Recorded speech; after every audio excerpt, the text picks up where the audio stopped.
అండి good morning. ఈరోజైతే పచ్చడిలో గోంగూర ఎలా చేయాలో మీకు చూపిస్తాను చూడండి. నేనైతే ఇక్కడ అరకేజీ పచ్చడిని తీసుకున్నాను. పెద్ద రైలు అండి, అందుకే క్వాంటిటీ కొంచెం తక్కువ వచ్చింది. ఇంకా 3 కట్టలు అయితే గోంగూర కట్టలు అయితే తీసుకున్నాను. గోంగూర కట్టలు శుభ్రం చేసుకోవాలి కదా, మొత్తం ఇలా తుంచేసి 3 సార్లు 4 సార్లన్నా శుభ్రంగా కడుక్కోవాలి. ఎందుకంటే వాటిల్లో ఉన్న మట్టి అది ఉంటుంది కదా, మళ్ళీ తిన్నప్పుడు కసకసలాడుతూ ఉంటుంది. అందుకని 3-4 సార్లు శుభ్రంగా కడుక్కొని పచ్చడిలు వేపేసుకున్నాం కదండి, ఆ వేపేసుకున్నవి పక్కకు తీసేసుకొని అదే బాండీలో మళ్ళీ గోంగూర కూడా వేసేసుకొని ఉడకబెట్టేసుకోవాలి. చూసారా, దాంట్లో ఉన్న నీరంతా కూడా అందులో మగ్గిపోతుంది. మనం మళ్ళీ మిక్సీ జార్లో గట్టా ఏమి వేసుకోగలదు. అందులోనే కాసేపు ఒక 5 నిమిషాలు ఆ గెరిటితో శుభ్రంగా అలా కలిపేసుకుంటే అదే మెత్తగా అయిపోతుంది. మళ్ళీ మిక్సీలో అన్నీ అవసరం లేదు. చూసారా ఎలాగైపోయిందో. దీంట్లో కావాల్సినవి అయితే 2 ఉల్లిపాయలు, 4 పచ్చిమిరకాయలు, ఇంకా మసాలాకు కావాల్సినవి అయితే కొంచెం అల్లం ముక్క, ఒక పాయేమో ఎల్లుల్లిపాయలు. ఎందుకంటే గోంగూర పులుపు కదండి, కొంచెం మసాలా ఎక్కువే తీసుకోవాలి. 1 స్పూన్ అయితే జీలకర్ర, 1 స్పూన్ ధనియాలు, 1 స్పూన్ అయితే గసగసాలు తీసుకోవాలి. యాలక్కాయ, లవంగ, చెక్క తీసుకోవాలి. ఇవన్నీ కూడా మెత్తని పేస్ట్ లాగా అయితే రుబ్బేసుకొని పక్కన పెట్టేసుకుందాము. గోంగూరకి కొంచెం మసాలా ఎక్కువ ఉంటేనే బాగుంటుంది గోంగూర పచ్చడిలు. ఎందుకంటే గోంగూర మనం ఎంత కారం వేసినా కూడా అంత కారం అనిపించదు. ఇప్పుడైతే బాండీ పెట్టుకొని మళ్ళీ అదే బాండీ అండి, ఎందుకంటే అన్ని గిన్నెలు చేసుకున్న వేస్ట్. ఒకే దాంట్లో అన్నీ చేసుకోవచ్చు. పక్కన తీసేసుకొని 3 గరిటెలు ఆయిల్ పోసుకొని 2 ఉల్లిపాయలు, 4 పచ్చిమిరకాయలు చెప్పాను కదండి, అవి చిన్న ముక్కల కింద కోసేసుకొని, పచ్చిమిరకాయలు అయితే ఇలాగ పొడుగ్గానే వేసుకోవచ్చు. మజ్జిగ చేరుకొని శుభ్రంగా కలిపేసుకోవాలి. ఉల్లిపాయలు బాగా మగ్గిపోవాలి. దాంట్లోకి కొంచెం ఉప్పు, రాళ్ళు ఉప్పేనండి, కొంచెం పసుపు అవి వేసుకొని బాగా కలుపుకోవాలి. బాగా కలుపుకున్నాక కొంచెం కలర్ చేంజ్ అవుతుంది కదా, రెడ్ కలర్లో వచ్చేసిన తర్వాత అప్పుడు ఈ పచ్చడిలు కూడా వేసుకోవాలన్నమాట. బాగా వేపుకోవాలి. ఎంత బాగా వేపుకుంటే అంత బాగుంటుంది కూర అయితేని. ఆయిల్ కూడా కొంచెం ఎక్కువే పడుతుందండి. ఇప్పుడైతే దాన్ని అందులో మనం మసాలా రుబ్బుకున్నాం కదా, ఆ మసాలా అయితే అందులో వేసుకోవాలి. చాలామంది కూర ఉడికేటప్పుడు వేసుకుంటారు, కానీ నేనైతే అలా వేయనండి. ఫస్ట్ నుంచి కూడా వెజ్ నాన్ వెజ్ ఏ కూరలకైనా సరే నేను ఉల్లిపాయలు మగ్గుతున్నప్పుడే వేసుకుంటాను. దాంట్లో ఉన్న పచ్చివాసన పోవడానికి నేనైతే అప్పుడే వేసుకుంటాను. అవి కాసేపు వేగితే నూనె ఇంకా పైకి తేలుతుంది కదండి, అప్పుడైతే పచ్చడిలు వేసుకోవాలి.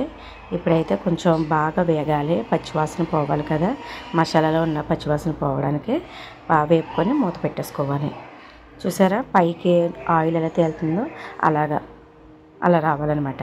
ఎలా వస్తే కంపల్సరిగా పచ్చివాసన అన్నది ఏమీ రాదు. కూర చాలా బాగుంటుంది. ఇలా వేపేసుకున్నాక శుభ్రంగా ఒకసారి కలిపేసుకున్నాక మళ్ళీ పచ్చిరాయలు వేపుకొని పక్కన పెట్టుకున్నాం కదా, అవి అయితే వేసేసుకుందాం మొత్తం అన్నీ కూడా. ఇవాళ కొంచెం పెద్ద రైలు తెచ్చారండి. చిన్న రైలు అయితే చాలా బాగుంటుంది, పెద్ద రైలు కదా అందుకే కొంచెం క్వాంటిటీ తక్కువగా ఉంది. 1 కేజీ రైలు తీసుకున్నాము. అవి వేసేసి మొత్తం అన్నీ కలిపేసుకోవాలన్నమాట. బాగా పచ్చిరాయలకు పట్టేలాగా, మసాలా అంతా పట్టేలాగా అందులో కలిపేసుకొని బాగా వేపేసుకోవాలి. ఫస్ట్ టైం ఎవరైనా నా ఛానల్ చూస్తే కనుక ప్లీజ్ లైక్, షేర్, సబ్స్క్రైబ్ అయితే చేసుకోండి. మీరు ఇచ్చే ఆ లైక్ చాలా మాకు యూజ్ఫుల్ అండి. ఇప్పుడైతే ఇందులోకి మీకు రుచికి తగ్గ కారం వేసుకోండి. ఇదైతే మేము ఆడిచ్చిన కారం కాబట్టి 1 స్పూనే వేసుకున్నాను నేను. 1 స్పూన్ అయితే మాకు సరిపోతుంది. ఇందులో 1 స్పూన్ కారం వేసేసుకున్నాను. కారం వేసుకున్నాక శుభ్రంగా కలిపేసుకోవాలన్నమాట. మొత్తం కారం అంతా దానికి పట్టేలాగా కలిపేసుకోవాలి. కలిపేసుకున్న తర్వాత 1 నిమిషం మగ్గబెట్టేసుకొని అందులోనే కొంచెం వాటర్ యాడ్ చేసుకోవాలండి. 1 గ్లాసు అంటే టీ గ్లాస్ అనమాట. ఆ టీ గ్లాస్తో వాటర్ వేసుకుంటే సరిపోద్ది. పెద్ద నీరేం పట్టక్కర్లేదు.